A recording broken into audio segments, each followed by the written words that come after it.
des épaules.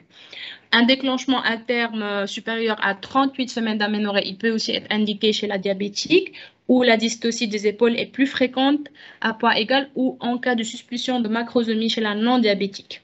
Donc, il faudra aussi se préparer à l'accueil du nouveau-né macrosome par préparer le matériel de réanimation au cas où on aura besoin. Il faudra aussi avoir un accouchement dans une structure médicalisée en cas de suspicion de macrosomie ou confirmé à l'échographie. Il faudra aussi faire une alimentation précoce pour éviter les hypoglycémies.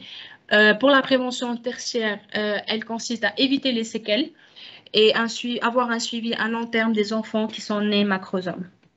Donc, comme conclusion, le diabète sucré maternel est la principale cause de macrosomie fœtale. Un bon contrôle de la glycémie maternelle est indispensable.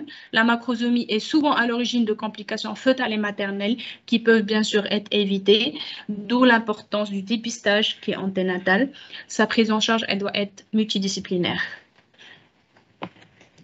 Donc, on a ajouté la bibliographie pour ce cours. Merci pour votre attention. J'en ai fini. Oui, la bibliographie. Merci. Est-ce que vous pouvez mettre la diapo de la bibliographie? Il y a 2 diapositives. D'accord, ok. D'accord. En tout cas, c'est un cours qui était très riche en informations. C'est bien. Yémé, tu peux? Oui, merci. Merci. Effectivement, il y a eu beaucoup d'informations. On a beaucoup appris. Merci. Rappelle-moi le nom déjà. Excuse-moi. Hein. Moi, c'est Inès. Merci à Inès pour cette belle présentation. On va demander aux autres membres du groupe, est-ce que vous avez des contributions avant que les autres posent leurs questions? Vous avez des compléments par rapport à ce qu'elle a présenté? Merci pour la parole, c'est Dr Yacine. Donc, Okay. je pense qu'elle a été fidèle le rendu était fidèle à ce qu'on avait fait. Maintenant, juste par rapport au diagnostic, je pense qu'elle a mis, on a un lapsus. Pour le poids de naissance, c'est supérieur à 4000 grammes pour les nouveau-nés à terme et supérieur au 90e percentile, quel que soit l'âge gestationnel. C'est juste ça que je voulais apporter. Merci. D'accord. Oui, effectivement. Merci. Merci. Les autres, est-ce que vous avez des... C'est bon pour les autres membres du groupe, docteur Sorna? Oui, pour moi, c'est bon. Merci. C'est bon, d'accord. Donc, les autres, est-ce que vous avez des questions, des contributions?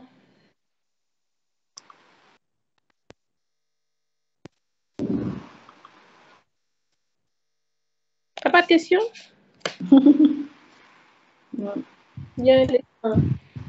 Il y a docteur Baldé qui lève la main.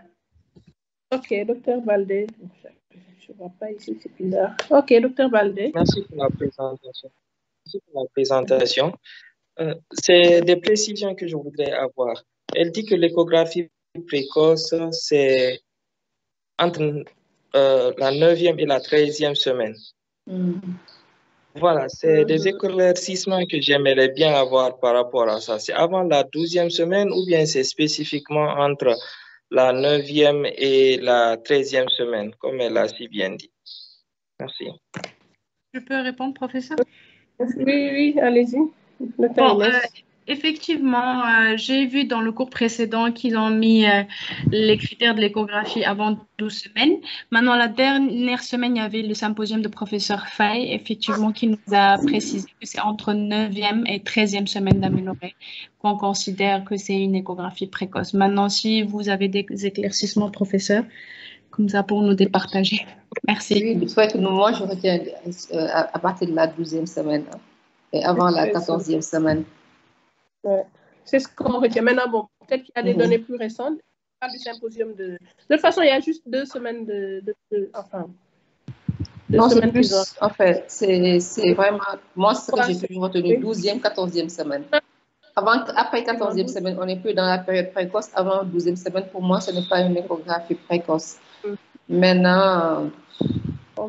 C'est le docteur Faye qui en a parlé. Peut-être qu'on va en discuter avec lui. Pour ça. Oui. Peut-être des données plus récentes ou bien des... Les études plus récentes. On va essayer de voir avec le professeur Faye et puis mettre la bonne version dans définitive, peut-être. Docteur Baldé, ça vous va? C'est bon, merci. Bon, les autres, il y a d'autres questions?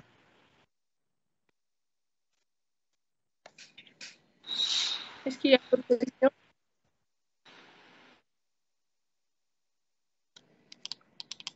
C'est tout? Ah non, il faut qu'il parle. Hein? Fatigué. Il faut qu'il parle. Hein? Il faut qu'il parle. Prenez un peu de café, de thé, et puis... Ah, il y a une main qui est levée. Il y a une main. C'est docteur Inès, c'est ça? Non, c'est moi qui ai présent. Non, c'est docteur Christelle. Une main qui s'est levée. Je ne suis pas arrivée à voir qui c'était. Il y a une main qui s'est levée tout de suite, là. Oui, c'est docteur Christelle. Okay. Donc, vous dites que le professeur Faye disait à partir de quand? Entre 9 et 13 semaines. Oui, entre 9 et 13. Parce que là, ce que je suis en train de lire, parce que là, je suis rapidement allée voir. En fait, l'échographie du premier trimestre, ils disent, se fait entre la 12e et la 13e semaine d'aménorrhée, et ils appellent ça l'échographie du premier trimestre. Par contre, ils disent qu'il y a une confusion qui est souvent faite, parce que quand il s'agit maintenant de l'échographie pour dater la grossesse, elle peut se faire entre 5 et 9 semaines, afin de préciser la date de début de la grossesse. C'est ce qu'ils disent ici. Donc, pour moi, ça ne répond toujours pas à notre question. Oui. Parce qu'autant là, on est entre 5 et 9 semaines. Avec professeur Faye, vous êtes entre 9 et 13 semaines ou 12 semaines. Et avec nous, vous êtes entre 12 et 13 semaines. Il va falloir que je repose. Je vais poser la question. Je ne vais pas embêter le professeur Faye. Je vais poser la question au gynécologue. Et pendant qu'on discute là, je vais voir si je peux joindre un gynécologue pour avoir une réponse claire par rapport à ça. Est-ce que c'est 5-9 semaines ou bien est-ce que c'est 12-13 semaines? D'accord? D'accord, professeur.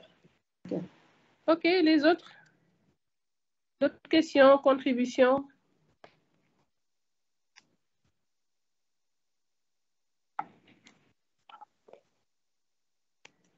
C'est un bon cours, hein? Je pense qu'ils ont été très exhaustifs. Hein? Oui. Donc, oui. Bon, maintenant, après moi, l'impression que j'ai, c'est que les lésions obstétricales, les complications liées à l'accouchement, est-ce que ça a été développé? Oui, ils en ont parlé. Peut-être avec quelques confusions dans... Je prends le professeur. Inès, défile un peu, défile. Revenez sur les diapos, voilà. Voilà. Ça commence ici. Ouais. Voilà. Moi, j'ai suivi cette partie-là. Peut-être que c'est prof qui a raté. Voilà, c'était ça. C'est bon, vous pouvez laisser là. Oh. On peut prendre d'autres questions le temps que le prof finisse de discuter avec le gynécologue. Les autres n'avaient pas de questions? Docteur, si moi je peux me permettre. Oui, Inès. C'est Inès, oui, vas-y. C'est juste par rapport à si vous pouvez nous éclaircir, on a eu à trouver